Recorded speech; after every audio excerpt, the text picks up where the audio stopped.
Il était une fois, dans une forêt du Canada, un chasseur qui s'appelait Hugo. Il aimait chasser la nuit parmi les grands arbres.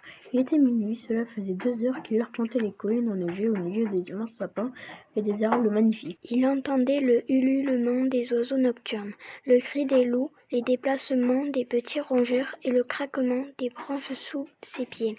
Il se disait que ce soir, il n'allait rien attraper et il commença à avoir faim. Alors il se dirigea vers la rivière pour manger tranquillement son casse-croûte. Il s'assit sur un gros rocher, il posa son arc et ses flèches. Il regardait les tourbillons d'eau éclairés par la pleine lune. Il profitait de ce moment de solitude et de sérénité. C'est à ce moment-là qu'il entendit un bruit plus fort que les autres.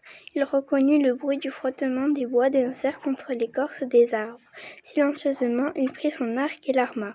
Il attendait de voir le roi des forêts. Quelques minutes silencieuses passèrent jusqu'à ce que l'animal majestueux n'apparaisse au bord de la rivière. Hugo était prêt à tirer quand un garde forestier surgit de derrière les buissons et lui fit signe de ne rien faire. Surpris, Hugo trébucha sur un caillou. La flèche partit et effraya le cerf qui disparut d'un seul bond dans la forêt qui s'était assombrie tout à coup. Il se mit à neiger. Le vent se leva et se mit à souffler de plus en plus fort.